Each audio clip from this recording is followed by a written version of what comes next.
Welcome back to the Dynasty Rewind DP channel. My name is Bob Van, the IDP man. Today, I'm here to bring you a quick recap, the weekly rewind of what went down in the NFL in Week 1. We're going to get to that right now.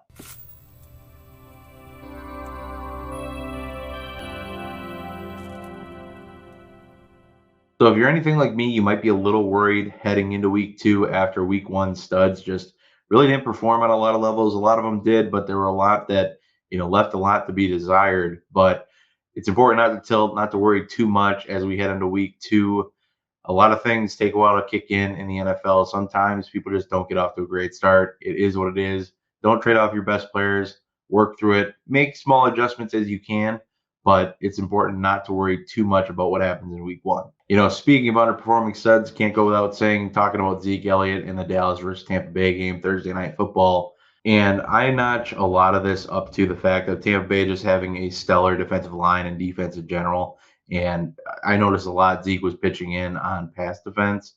And, he did a great job. He saved Dak's life more often than not. So, kudos to him for that. One of those subtle MVPs of the game. But that's not going to be the case every week. However, they do face a lot of tough matchups this year when it comes to defending against the run. So I'm a little worried on Zeke, but it is still early. He's done his best in the past to trounce those tough matchups. So I'm not too worried about him going forward.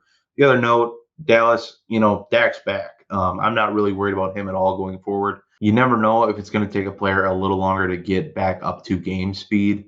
And, it seems like Dak is fine. He's there. He feels pressure. He's making pretty good throws. There were a few that were a little short, but for the most part, everything was on point. And then another note for the Dallas offense, I do think that Amari Cooper and CeeDee Lamb can coincide together. They both had pretty solid games. Amari Cooper walked away with a better game, but that doesn't mean going forward that CeeDee Lamb isn't also going to have better games than Amari Cooper. I think you can fire them both up. They were both pretty fine. Small note, Michael Gallup leaves the game with an injury. Not great. He's going to be out for a few weeks. Cedric Wilson kind of filled in his place and was actually kind of, another guy in that offense getting looks before the injury even. So that leads me to believe that Cedric Wilson is going to be the guy to try to pick up on waivers if you can. If you need a deep guy, by no means advertising going and dropping like a really good player for Cedric Wilson. But if you're in a deep dynasty league, whatever the case is, it's worth a look if you're looking for another guy that can possibly, just fill a roster spot or a starting spot with upside. Now, when we look at the Tampa Bay side of things, the first thing I want to say is the Tampa Bay running back room is, I don't want anything to do with them anymore. I was a big proponent of Ronald Jones in the offseason. The guy gets a couple runs, fumbles, sit down, dude. You're done. You're dead to Bruce Arians for at least another week. Leonard Fournette, as not great as he was in this game, he still got to stay on the field when a drop pass led to a interception. And then Gio Bernard got some work, but it wasn't anything to write home about. So this running back room is just not great. I will say that there are probably going to be games where Ronald Jones is popping off and then Leonard Fournette's popping off. And, there's even going to be games where maybe they're in a shootout and Gio Bernard's popping off. Just nothing I really want to deal with or any part of. If I can auction off any of these players in any way, I'm doing it. I'm taking that opportunity to get the heck out of this situation. For me, don't want anything to do with them. You look at the wide receivers, Mike Evans doing Mike Evans thing. People are going to tilt on him. You could probably go and snag him for pretty cheap at this point, but that's just how Mike Evans is. Usually starts slow, comes on later in the year, has his weeks where he's just going to grab a touchdown or two and not rack up yards. But there are going to be weeks where Chris Godwin is blanketed in coverage, Antonio Brown's blanketed in coverage, and even Gronk is going to be blanketed in coverage, and Mike Evans is going to get looks. I'm not too worried. This was kind of a pass-heavy game, so it's kind of concerning to see him not get really any looks or really anything of note. But it is what it is. You got to take it for what it's worth. And, hey, Antonio Brown's still really stinking good. Made that pretty apparently obvious. Getting downfield separation, no problem. Granted, these Dallas corners aren't that great. But in all honesty, I mean, the separation he was creating is just next level. Looking like the Antonio Brown of old. He's a guy that you probably got for pretty cheap in a lot of your drafts. So good on you for snagging him. He's going to be a guy you can probably rely on in a lot of situations down the road. And when it comes to this tight end room on Tampa Bay, it's the Gronk show. No other tight end got targets. So, Cameron Brate has always kind of been on the brink of not really getting a role. And then OJ Howard is working back from an Achilles injury. So, how much of that plays a role with each one? Who knows? Either way, Gronk went 8 for 8 with 2 touchdowns. So Gronk's the guy there. That is it for the Dallas versus Tampa Bay game. Now moving on to the Philly versus Atlanta game. And I got to say, Jalen Hurts might be ready to go. I'll say that I think a lot of it comes down to Atlanta's defense just being god awful. But Jalen Hurts looked good. Didn't have really any miscues that I noticed. He worked the ball to Smith. He worked the ball to Rager, worked the ball to Goddard, spread it around, got a bunch of rushing yards of his own, and was a fine quarterback. I'm not ready to say yeah, he's going to be a quarterback one this year, with how bad that defense is. But I'm willing to say I think the learning curve or whatever curve there was going to be for him to be a good quarterback in this league is probably shortened significantly by the showing yesterday. But again, I'm a little cautious of what it'll look like when he's facing a good defense because Atlanta to me just proves again that they're just not a good defense. Another concern with Philly was that Miles Sanders wasn't going to get a lot of work. And turns out he's definitely going to be the guy. It's going to be more of a 70-30% share with Miles Sanders and whoever else. It was pretty much just Kenny Gainwell was the other option. Both did work. Both got a good amount of work. But when it came down to it, Sanders got the bulk share, which is to be expected. He was a second-round pick. Kenny Gainwell was a really late pick. So when it comes down to that, no huge surprise there for me. I think some people are going to be surprised, but how good Miles Sanders ends up being down the track. I'm taking this game with a grain of salt to some degree because of how bad the Atlanta defense is. I do think Philly's on the right track, though. They might be the surprise team in that division this year, like they were the year when they went to the Super Bowl. Everybody's discrediting that offensive line. Everybody's discrediting the offense and Jalen Hurts, and everybody's discrediting the defense. And that brings me to the Atlanta side of the ball. And either the Atlanta side of the ball on offense is so friggin' terrible, or that Philly defense is actually going to be something to marvel this year, and they're actually going to be pretty solid. I lean that Atlanta's just going to be a bad team this year. That's kind of where I'm at. When it comes to Kyle Pitts, didn't do a whole lot. Got 8 targets, but only converted 4 of them for a handful of yards. And then when you look at Calvin Ridley, pretty much is the guy at wide receiver this year. There's no real doubt about it. But just didn't do a whole hell of a lot with his targets. Didn't do a whole lot of anything. Matt Ryan was inconsistent in terms of getting him the ball, and just that offense just looked janky in general. The running backs were terrible. They don't really have a lot going on positively there at this point. So really not looking forward to them being a good offense this year. I hate to say it. I was pretty high on them with Artie Smith coming in. Seems like that's not going to be the case. Mighty worried about them down the track, down the road for the entire season. So buckle in. Might be a rough go for those Atlanta Falcons. And then we move on to the Buffalo Bills versus Pittsburgh game. And, first note, both of these defenses look really good from the start to essentially the finish. And both look like playoff defenses ready to go. And this is why the offenses look so bad. I think they're both very good offenses that can hold their own in pretty much any playoff game. But their defenses were playing at such a next level. The Bills defense would just swarm to the ball anytime. And this is why, Najee didn't have a good game. But Bills defensive players would just swarm to the ball anytime, any given play. It was just they were on it. They did falter towards the end, obviously, ending up with the Pittsburgh victory. But it comes down to it. These defenses both played really well. So don't go and panic on any of the offensive players. I think they're all going to be just fine. But both defenses played so well in this game that downgrade offensive players that are going to be going against these teams. But for the most part, I'm not too concerned down the road. Gabe Davis looked really good, had a lot of flashy catches, had that big touchdown catch in the back of the end zone. So I'm liking him. I like him for the future, but there's one thing in his way, and that's Emmanuel Sanders, and he ain't going away anytime soon. Another player that looked really good yesterday. Looks like he's still got it, hasn't lost a step quite yet. So another frustrating aspect of Gabe Davis really breaking out is that Emmanuel Sanders is still kicking around, but the thing is with that offense going forward, when they get into more favorable matchups, I think that's going to be an offense where you can start probably Diggs. You can probably start Gabe Davis on occasion. If needed, you can probably start Sanders. They all did really well. Pretty happy with them. Cole Beasley even got a lot of work. I know a lot of people were thinking he wasn't going to get any work. He was going to be kind of blacklisted by the NFL or by that team, but he's still out there kicking around as well. The really nice thing with Najee is, while he didn't perform, he did play 100% of the snaps, which is very nice to see. There wasn't any tomfoolery with Benny Snell getting work or anything like that. You got 100% of the work, which is awesome to see. When it comes to like the Pittsburgh tight ends, to me, none of them really seem worth rostering to me at this point. At least, outside of Dynasty, Pat Fryermuth, obviously keep on your roster in Dynasty, but when it comes to like redraft, Ebron, Fryermuth, both are pretty mad at me. Didn't see a lot of work. Those wide receivers eat up so much of the target share. There's not really a lot left on the bones for tight ends at this point. When it comes to which of those wide receiver options is the best, Juju got work. Deontay Johnson was the one that scored. Chase Claypool got work, but like none of them really stood away from the crowd yet. I think if I had a guess, I'm leaning towards a Big Ben prefers Deontay Johnson. And that a lot of that comes from when Deontay Johnson went down, Big Ben like ran to his side and was like super worried about it. Whereas, Chase Claypool was kind of down a couple times, but never got that same kind of treatment. And then, Juju played the game fine and was never hurt. So you didn't get to see it with that at all. But, so when it comes to that, I just feel like, and it also seems that when players have screwed up in the past, Deontay Johnson has the longest leash.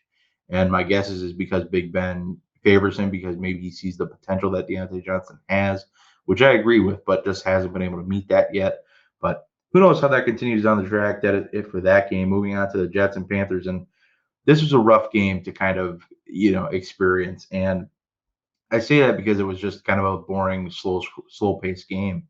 CMC did what he did, didn't have a blow up game or anything like that. My big note with this game is that Zach Wilson still looks like a rookie, which I know is shocking. Started off looking like a rookie, ended up coming into his own throughout the game. Got 2 touchdowns to Corey Davis. Pretty good stat line to finish with. Nothing too crazy, nothing too bad. When it comes to this Jets running back room, I want nothing to do with these guys. I love Michael Carter coming in, and I'll still hold on to my shares in Dynasty, but I don't want anything to do with Ty Johnson. I don't want anything to do with Tevin Coleman, Michael Carter in redraft. I don't want, there will probably be a day in a few weeks or so when they get an easier matchup, or maybe their offensive line is healthy again, where one of these guys will start popping off, and it'll be a little more clear on who you want. But at this point, it's take your lotto ticket and probably stash them on your bench and probably end up with nothing at the end of the season for it, and maybe an RB3 at best at the rate we're going, at least when it comes to this offense. But Corey Davis is the guy you want in this wide receiver room. Nobody else really stood out from the crowd. When it comes to both these teams, all the tight ends, not really worth having to me at this point. Just don't seem to be like a focal point of either offense. When it comes to these Carolina wide receivers, it's kind of the same narrative as it was last year, where there's 3 of them and they're all pretty good and they all can finish in the top 30, but like you're never gonna know which one to start. Like unless one of them tails off, like if Terrace Marshall just doesn't perform or doesn't get targeted or doesn't get featured, then I think Robbie Anderson and DJ Moore can both be top 20 wide receivers and both be viable for your fantasy team. But if we're talking like top 30 guys, it's not going to be really worth it, in my opinion. You're going to be, drawing straws at who to start and stuff like that. And projecting these guys is going to be impossible. So, for me, I'm not wild about him. If I want anybody, I want DJ Moore. He had the most targets and the most receptions out of the bunch. And, while Robbie Anderson had the 1 long touchdown, which is, usually kind of his forte more often than not, I'll take my bet on DJ Moore long term as opposed to Robbie Anderson. And then we'll move on to the Cincinnati versus Minnesota game. And I thought this game was going to be a Minnesota runaway, but it turns out that Cincinnati might have figured out its offense. Obviously, Jamar Chase figured out how to catch. That was a big narrative going around that he, in fact, could not catch, which, let's chill out, beat reporters, I guess. I guess they took that a little out of control. But this Minnesota defense still seems like it's a problem. The one thing that was really nice to see with this offense was Mixon getting usage and getting usage in the passing game and a lot in the running game. Now, my big concern going forward is if that's going to continue. They were ahead pretty early in this game, so I think a little bit of it was clock management. But if they've fully decided, like, hey, we're going to run Joe Mixon, it's going to be an awesome year for the dude. But I really don't want any tight ends on either of these teams. Drew Sample is blah. CJ Uzama is blah. When it comes to the Minnesota side, Chris Herndon, I've been on him pretty much ever since he got started in the league. Either can't stay healthy, can't catch, is just bad on the field in general. Take your pick. And then when you get to Tyler Conklin, fine, he's maybe worth a stash, but between the 2 teams, the only one I'm even considering looking at personally. And do me a favor, please do not overreact to Justin Jefferson only getting a handful of yards. It is what it is. There's going to be weeks where things fluctuate a little bit with these Minnesota wide receivers, if you ask me. But at the end of the day, I do think Justin Jefferson is going to be in that top tier wide receivers again and by the end of the year. So moving on to the San Francisco game and the game that they almost lost. Jimmy G rough out the gate, to a point where we were worried that Trey Lance was going to be stepping in. Jimmy G fumbles on one of the earlier drives, and then Trey Lance comes in the next series and throws a touchdown pass. And it's like, oh no, is it going to start? Like I could hear, I'm in Wisconsin, and I could hear San Francisco fans just shouting that they wanted Trey Lance to get in, but did not happen the rest of the game. Unfortunately, I guess, fortunately for Jimmy G. But still ended up being a good game all around. Ayuk was obviously a no-show. Not great, kind of tilted about that. A lot of that was attributed to the hamstring injury that he was dealing with coming into week one. And that was emphasized by Kyle Shanahan.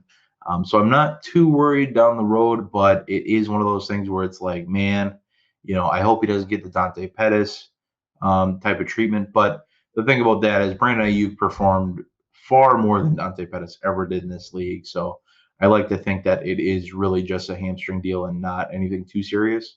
But, them looking at the San Fran team again, Mostert hurt. I know that's a surprise to everyone.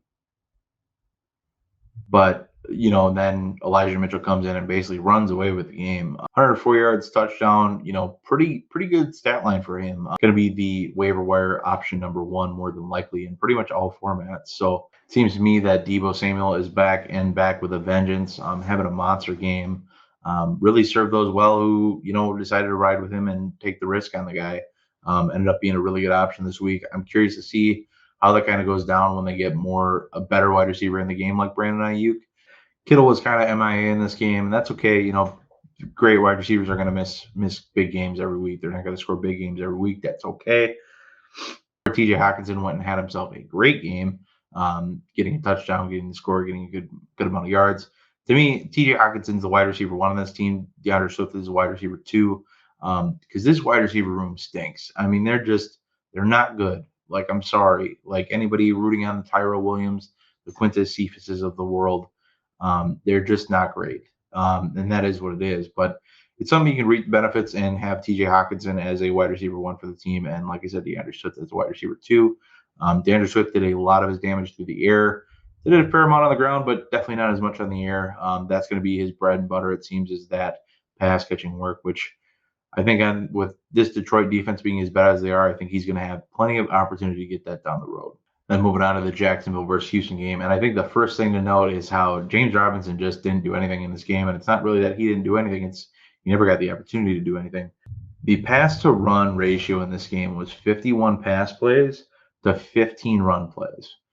And I get they were down to Houston early, but that is absurd. I mean, that's just unheard of. And I mean, like I said, how are you supposed to establish the one without the other? It's not like they were down 40 to start this game right away. They were down 14-0 pretty quickly, but and I don't think there was any real plan to get the running game involved. I think it was pretty much like, no, we're just going to pass, dude. It's going to pass and we're going to be good. So I was trying to give Urban Meyer the benefit of the doubt when it came to this offense, and I think that was a little foolish. And that's fine. It is what it is. But I'm hoping that maybe they adjust on the track. Maybe they can kind of get into a rhythm. But I did mention, like I said, I thought this defense was going to be fine unless the offense wasn't. And that seems to be the case, too, where, this offense wasn't able to stay on the field. They weren't able to sustain drives for a long period of time. The other thing is Brandon Cooks on Houston, still good. Tyrod Taylor had himself a good game. Mark Ingram had himself a game, kind of. There's going to be a lot of people out there who are high on Mark Ingram just because he got a lot of work and a touchdown. But, his yards per carry was awful for the most part. So I'm still not really bought into this offense aside from Brandon Cooks.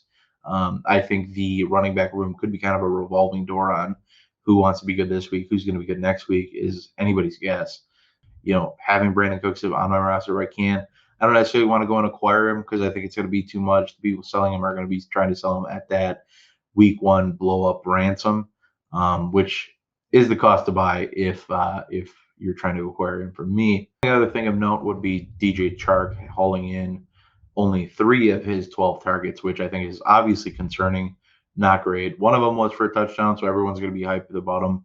But that's definitely concerning for me. And again, I don't know if all of them were overthrows, underthrows, or just really good coverage. But I lean towards it's just DJ Chark not being great. Moving on to the Seattle versus Indianapolis game, and the first thing I noted with this game is that both Indianapolis running backs can be good, and they're both going to be used. Overall, they both saw, or the running backs alone saw just under 50% of the target share from Carson Wentz. So extremely concerning to me. There's no real it's one of those teams where there's no real alpha wide receiver at this point, especially when it comes to they don't have a great tight end. They have Jack Doyle and Mo Alley Cox. Neither of them are good.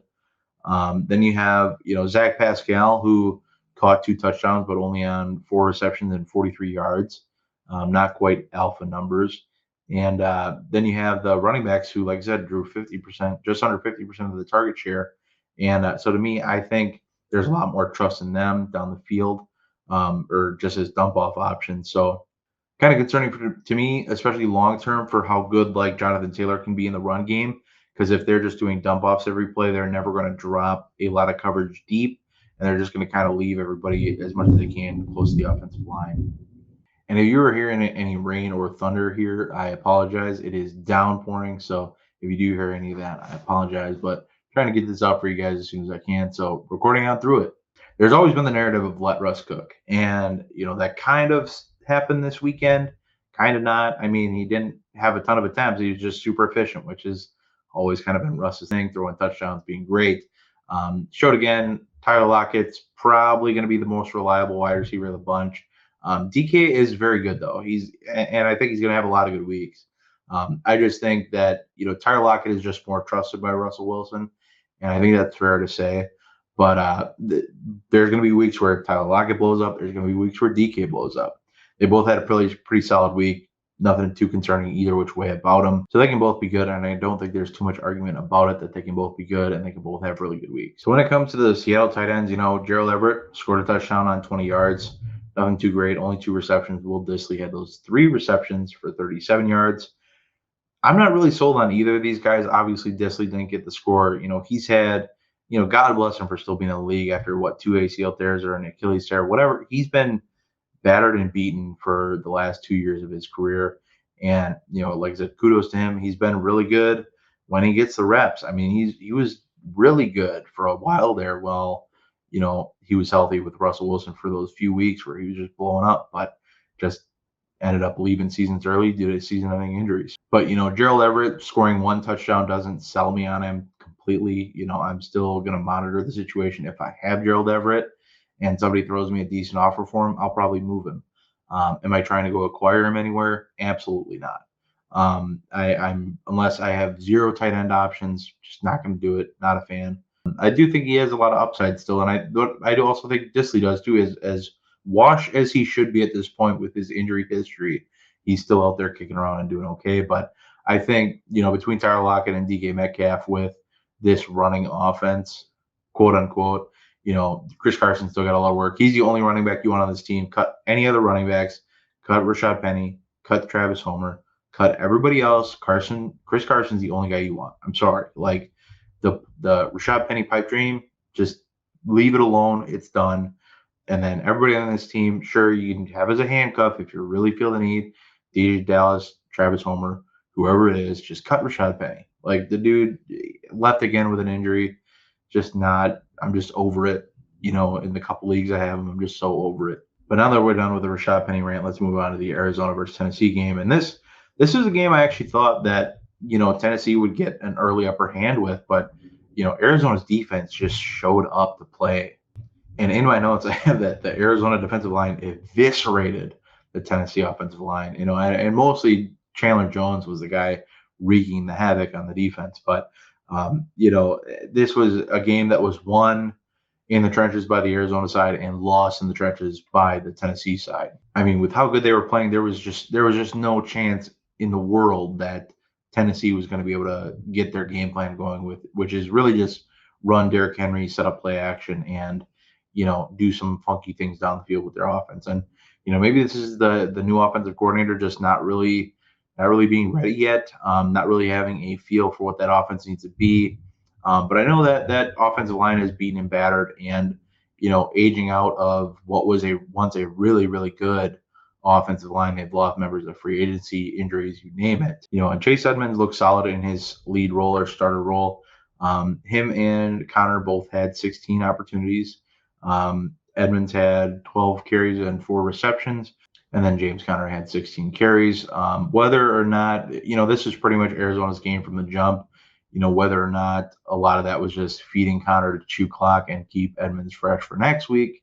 Who knows if that's the case? But, Kyler Murray was probably the star of this game outside of the Arizona defense and, accounting for 5 touchdowns himself between throwing and rushing.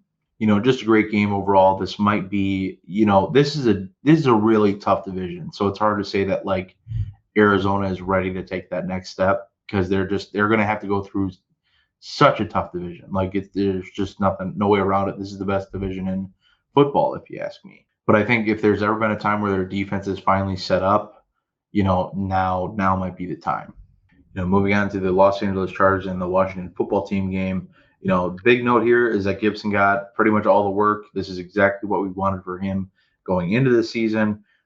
Staying on that same side with Fitz leaving the game doesn't look good for those wide receivers. Taylor Heineke wasn't nearly the same guy, the magic man himself from the divisional playoff game last season. So obviously concerning for guys like Terry McLaurin. I think he's the only wide receiver really worth rostering there at this point. Other side of things, Keenan Allen still a stud. Justin Herbert still a stud.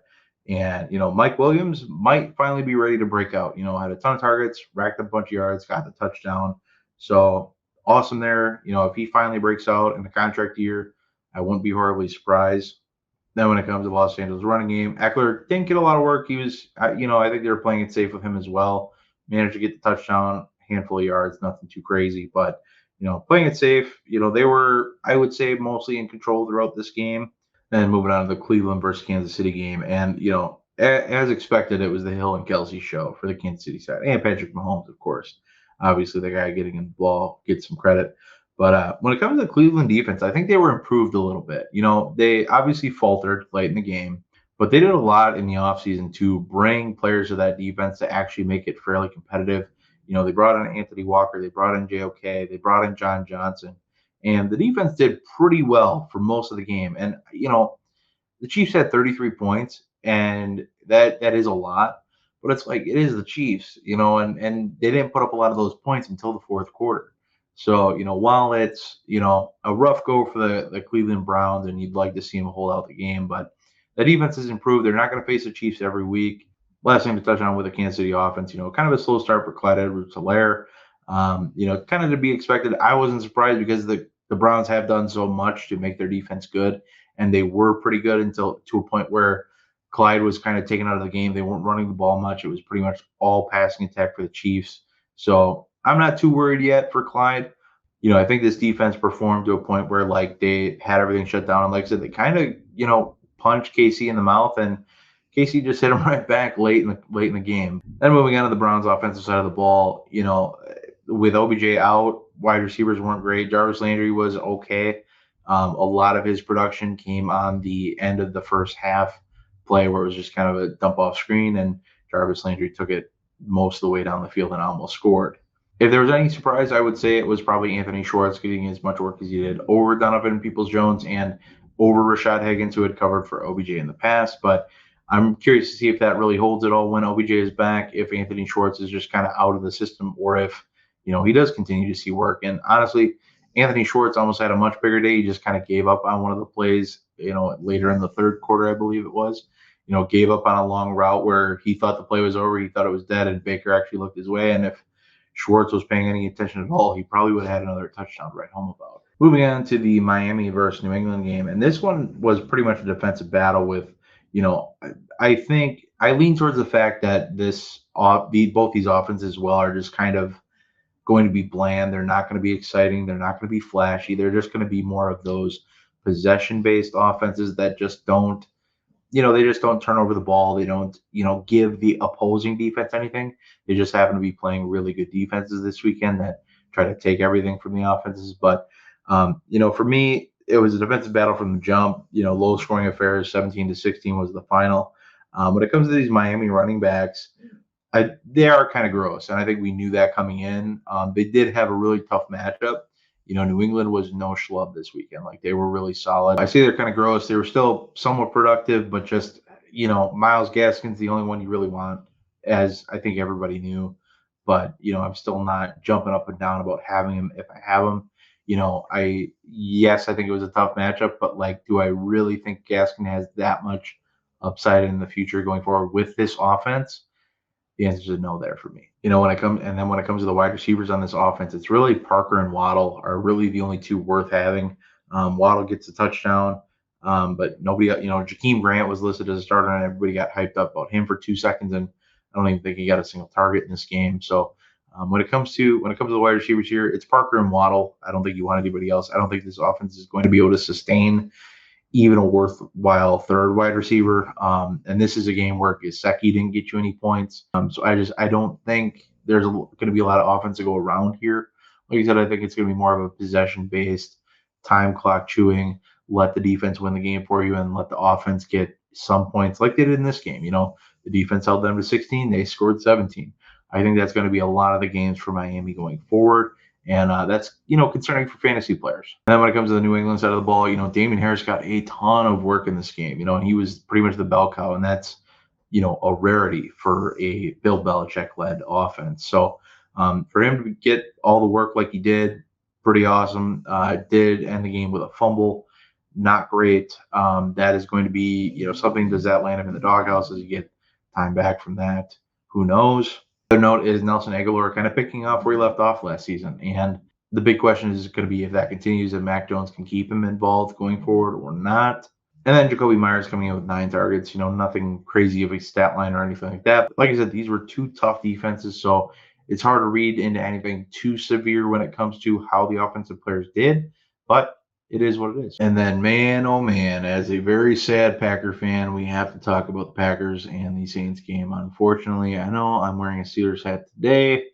Don't judge me. My dog is a Steelers fan. But diving into this game a bit, there's nothing to talk about on the Green Bay side. Like, they weren't ready to play. This was a terribly orchestrated game from an offensive standpoint, from a defensive standpoint, especially. So I'm not willing to read into this too much yet, but just chalk it up to New Orleans with a terrific game plan and excellent execution. But when we look at New Orleans, obviously Alvin Kamara is a stud. Nothing to see here, nothing new. The one thing I'll say is Tony Jones looks absolutely electric, looks very shifty. Going to be a nice change of pace option, I think, and a nice relief option for Alvin Kamara down the track. Somebody you want to look to acquire if he's still somehow kicking around in your leagues. And then, despite a blowout game, none of the receivers really blew up. Like, if you really look at these wide receivers, none of them really had a crazy stat line outside of having a touchdown. Deontay Harris had his 72 yards and a touchdown. Most of that was all on one play. You look at Juwan Johnson, who had 2 touchdowns, but only 18 yards. That's concerning to me. That's, when you get a late round tight end, that is kind of what you're expecting to get. You're expecting to just get touchdown production, and you're usually happy with that. But just not something I'm really ready to bank on in terms of, I'm not going to go blow all my fab on him. I'm going to be blowing all my fab on Elijah Mitchell. But is it something that can improve when they actually need to throw the ball down the road? Absolutely. Like, there wasn't a lot of throwing in this game. James Winston only had 148 passing yards. So there wasn't a lot of yards going around. Green Bay kept giving awesome field positions. There wasn't a lot of field to throw down. So, in all honesty, it's just something to kind of monitor. And then I'll say as well, obviously Jameis had 5 touchdowns and he looked decent. And I'm not going to say he looked great yet because there were a few errant throws when Green Bay did force coverage. And there was no point in this game where, like, Green Bay's defense was actually doing anything aside from those couple pressures. They never sacked him.